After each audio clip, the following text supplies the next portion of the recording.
Hey, everybody. Welcome back to the Everman's Odyssey podcast. I'm your host, Cole McClure. Uh, Recently, we've gone through a string of biblically and faith based content, and that's been a lot of fun. I'm learning a lot, and we're certainly going to keep doing that. But I wanted to take a break from that and shift our focus a little bit.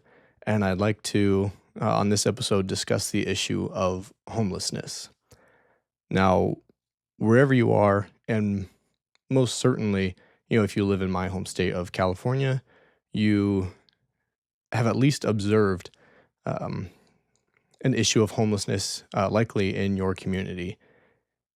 And it's certainly something that is an epidemic, a crisis, and with a myriad of causes and really no one universal guaranteed solution. And now, of course, we're not going to discuss um, policies or come up with the fix for all of this in this podcast episode, but rather I'd like to take some time and talk about the experiences that I've had and the perspective that I've gained on this issue. So, for a little bit of background, I work for the city that I live in as a homeless liaison officer. And what that means is basically it's my job to contact everybody who may be experiencing homelessness within the city limits. And that can be a pretty daunting task just finding everybody and making that initial contact. But beyond that, it is my responsibility to find out, their story, what led them to being homeless, what's keeping them homeless, and what are some of their experiences or barriers to regaining safe and stable housing, whether that be just getting them in touch with our local shelter so they can get a bed there and have some caseworkers assigned and get that process started, or whether it's making sure that they're receiving the food stamps or Social Security benefits that they're entitled to.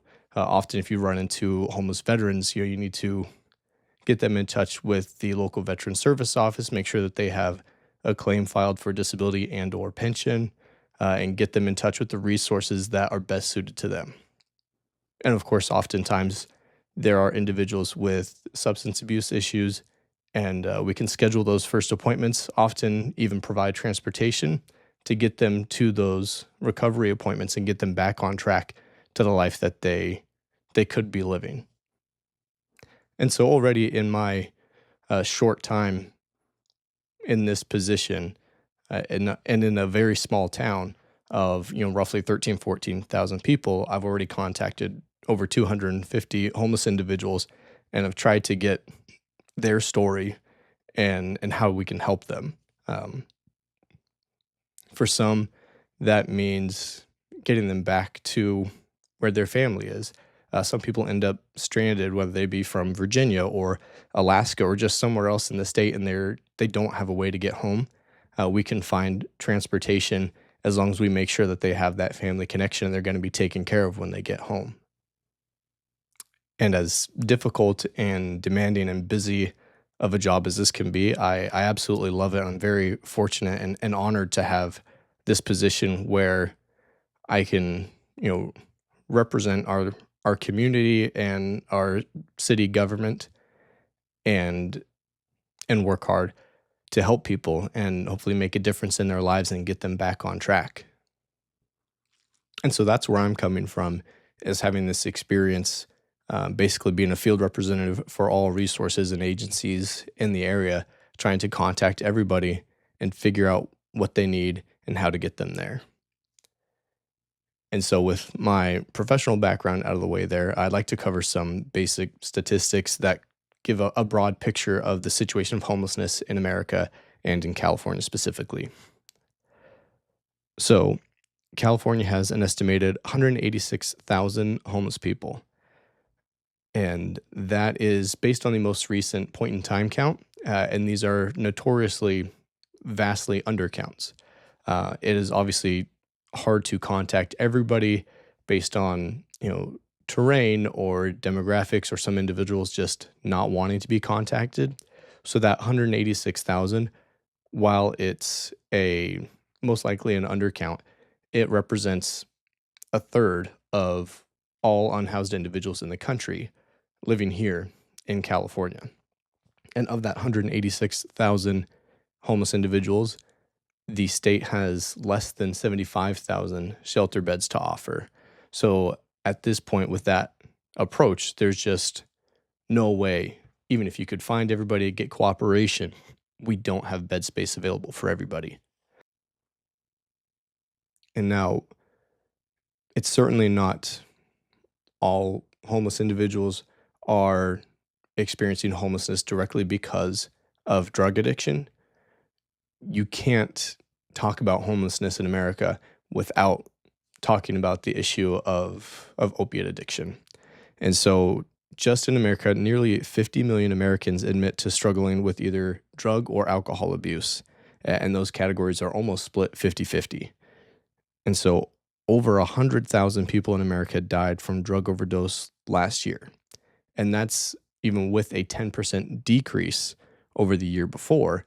And that decrease is likely attributed to the wide availability and distribution of naloxone or Narcan. And Narcan is something that I give out almost on a daily basis because there are so many people who are overdosing almost on a daily basis. And so they have to have somebody nearby or with a friend who can bring them back from that overdose with the naloxone. And so, like I said, while the drug overdose statistics are extremely relevant to the issue of homelessness, there are a lot of factors that can lead to someone being homeless, whether that be mental health. Some people struggle with mental health to the point that they cannot maintain a job or maintain their own living space and don't have a family or a support structure in place to help them deal with those issues. We've seen frequently in our area here fire victims, people who lost their homes due to wildfire, and whether it be because home insurance is taking a while to pick up that claim, or they didn't have the home paid off, or they were renting, whatever it is, there's been a lot of individuals who lost their home due to a fire and have been waiting years to get that resolved. And when you don't have any of your belongings, you don't have family connections, it can be hard to pick yourself up and move on from that. And you'll also see a lot of scenarios where it's from family units being broken up. The husband and wife, boyfriend, girlfriend, whatever it is, they split. Sometimes there's kids involved.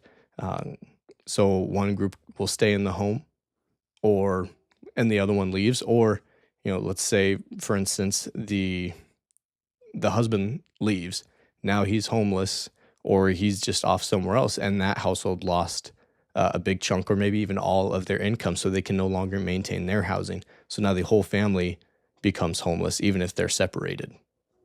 And this could also involve, domestic violence situations. I've met plenty of young women and some with children who were running from their abuser and had no place to go, but they couldn't go home, so they were hiding under a bridge until someone could make that connection and get them in touch with the right resources, or maybe reach out and find a family member who could help. But there's a lot of reasons that could lead to someone being homeless, and they're not always what you assume. And now, going back to some of the functions that I perform as a part of my job, that'll often include getting food, water, medicine, hygiene items, taking that from donations or from the shelter and distributing that to more isolated camps to make sure that these individuals at least have the basic needs, while we continue to build that rapport and build that relationship to work on their long-term success. I want to make sure that, as much as we can, we ensure their safety and their ability to survive another day, to have that hope to get better in the future. However, I have noticed sometimes I'll get remarks from other individuals in the community, or I'll see things online. And sometimes it's exactly this, but usually it's some version of the phrase, don't feed the bears, um, implying that we shouldn't be feeding or enabling homeless people because it's just going to attract more, and you're rewarding, bad behavior, and you don't want to attract this type of thing to your community. Um, And I think that's more of what I want to focus on in this episode. This concept of don't feed the bears. Don't feed those people, or don't feed that group. Don't take care of them. It's their own fault. And so I would like this episode to be just kind of a frank reminder. There's a lot of reasons people are homeless, and a lot of times it is absolutely their own fault, especially when you talk about chronic homelessness. People get into bad habits or give up hope, and there are things that they could have done by now to fix their situation. However, it's still human beings that we're talking about. Um, I'm not out there passing out food and hygiene kits to bears. I am trying to help human beings who are suffering. And some of that suffering you could not possibly imagine. Some of the stories I've heard are just heartbreaking. You know, guys who grew up with no parents and did everything they could to stay out of gangs or drugs and didn't really have any role model to figure out how to get through life, or women who had been abused or raped at a young age and trying to figure out how to trust anybody and move on and be a normal member of society. Or I've talked to individuals who, the first time that they tried drugs, they were 12 years old and their mom made them do it because it was a rite of passage. Their mom sold meth, their grandma sold meth, and so that was the family business. And so they gained an addiction as a birthday present when they were a kid. And I can't imagine having to go through something like that and then being torn apart as an individual and being seen as, less than human, or having so much less worth than other individuals. I certainly do get frustrated because there are a lot of people that I want to help who just don't want help. And you can tell that, they're on a track that is going to lead to an early death, or they're, consistently committing, these small crimes to just get by. And it's so frustrating. But you have to remember it could have been you, given a different set of circumstances. And that's not always the case. Like I said, there is that handful of people who just want to rebel against any sort of system, don't want to be a part of society, for whatever reason, got into some sort of substance abuse or life or crime and have no desire to get out of it. But lumping everybody into that category is incorrect and unfair to the countless people that you will drive by every day and not know their story. And that's something I've struggled with now that I've been in a position to talk to so many different people and hear so many stories. Like I said, there's a handful of people that I get angry with every day, and it's so frustrating that I can't help them because they don't want it. And then there's that other side where you just feel like, I'm racing against the clock trying to get them to understand that there is hope and there is purpose and there is help, and that they are worthy of that. And they just have to make that choice and get them to see that before it's too late. And so I wish that more people got this opportunity to talk to people. And, we all have that opportunity. We get busy. And obviously, this is my full-time job now, and I'm very grateful for that. But anybody could go down to, a park in your town, or by a bus stop, or whatever it is, wherever in your community that there are people who are homeless or suffering or in need. We all have that opportunity to go hear their story and understand them a little bit better. And I think we owe that to to them and to ourselves also, to provide a little bit more humility that, it's not just because you're so great and they're so awful that the circumstances landed the way that they are. Um, it very easily could have been me, could have been you, could have been anybody else. And so we should be very grateful for not being in that position. But it certainly puts a bit of responsibility on us to help our fellow man. And now, of course, I wasn't going to get through a whole episode, especially one about how we approach and deal with those less fortunate without having some sort of biblical reference. So I did want to read this scripture here from the book of Matthew. This is just after Jesus speaks on the parable of talents. It is Matthew 25, verses 35 through 40. And it says, "For I was hungry, and you gave me food. I was thirsty, and you gave me drink. I was a stranger, and you welcomed me. I was naked, and you clothed me. I was sick, and you visited me. I was in prison, and you came to me." Then the righteous will answer him, saying, "Lord, when did we see you hungry and feed you, or thirsty and give you drink? And when did we see you a stranger and welcome you, or naked and clothe you? And when did we see you sick or in prison and visit you?" And the king will answer them, "Truly, I say to you, as you did it to one of the least of these, my brothers, you did it to me." And that's just a reminder, especially if you're a person of faith, when you see people in this situation, they're not just losers. They're not just forgettable, unworthy people.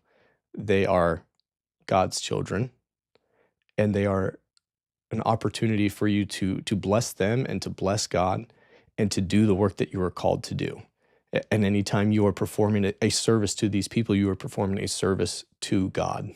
And now, if you're not a person of faith, um, the golden rule is still kind of universal without necessarily foundational faith system if that's not something that you participate in.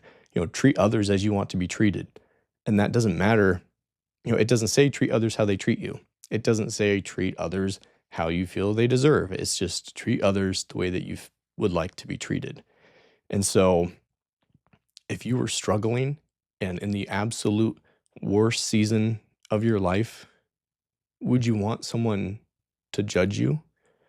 Or would you want someone to remind you that you are loved and you have purpose and potential and hope and the power to make better choices and the power to improve your life and to move on? That's what we should be looking at. And of course, another thing that we like to cover on this podcast is Stoic philosophy. And so there's a great one from Seneca, and it says, "Wherever there is a human being, there's an opportunity for kindness." And that is certainly a great thing. And I think that's something that most people try to apply in their daily lives. I think sometimes we can be a little bit stingy with that. And this isn't coming from a place of judgment. This is coming from me having to evaluate my own heart during this process of this new job and finding out what so many people are going through that you never know. So you might be way off base on your assumptions, but you'll never be wrong to show somebody kindness. And that's such an important message that is so applicable in so many areas of our lives. But this is just something that's been weighing on me recently with the amount of suffering and hopelessness that I see in this demographic, and then to see the anger and hatred and dehumanization from those of us who have not experienced homelessness. And so, this would certainly be a reminder. And if it convicts you, good, examine your heart, because it is human beings. Just like any other demographic, some of these people have done really bad things. But the overwhelming majority are just in a really bad place and doing self-destructive things because they weren't taught any better, or they've lost hope and they feel, less human and undignified. And if you're not part of the solution there, then you are part of the problem. And that's common among community problems. If you see a problem in your community and you're not part of the solution and you're complaining about the problem, you are part of the problem.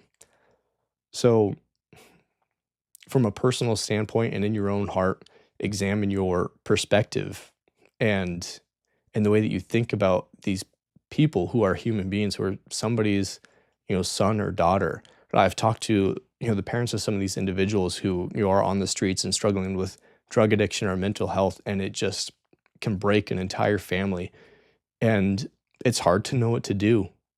No matter what situation you're in, no matter what your relationship is to that person, it can be so overwhelming and feel so ill-equipped to help that person. And so don't be so quick to judge. So evaluate yourself there and look at your community. And if you see a problem, find out what it needs and find out how you fit into that equation. Some of us may not be financially equipped to just take somebody under our wing or, make these huge financial donations to organizations, nonprofits, whatever it is.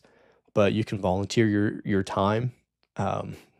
You can, donate some old clothing or food items, or go talk to somebody who is homeless in that town that you feel comfortable and safe approaching, get their story and find out what they need specifically. And of course, above all, I certainly would encourage you to be safe about it. Don't go, under a bridge downtown in the middle of the night and strike up a conversation, because you just never know. Be smart, be compassionate, be kind, and figure out what you can do to help. Like I said, if you're a person of faith, pray. Because if an entire community had a right, humble heart towards its most vulnerable and suffering people in its community, then that community would absolutely see change. And not 100%. Like I said, there are some situations where I don't believe that anybody is beyond help. But there are people who just aren't ready. And that's where you just have to keep engaging and be that positive interaction. And now, obviously, some of this is left up to things like law enforcement to help motivate some of those changes. And we have, medical systems and mental health systems and law enforcement agencies that are doing their best to address this issue, and everybody cares and everybody wants to help.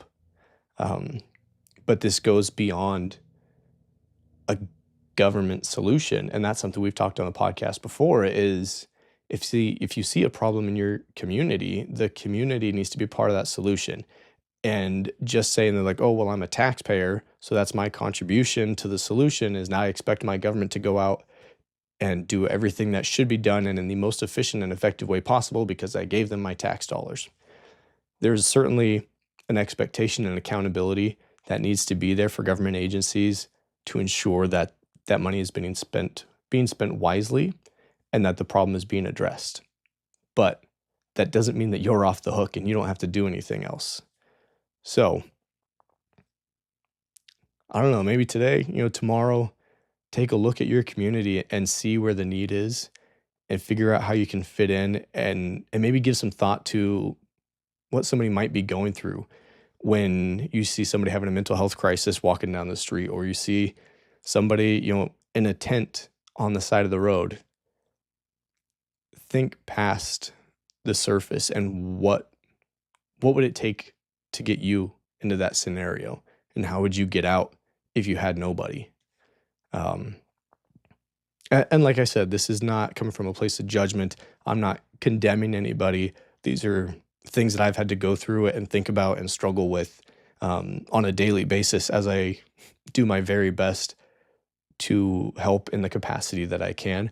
And so I just wanted to pass on that perspective, and so that we could all work together to solve this.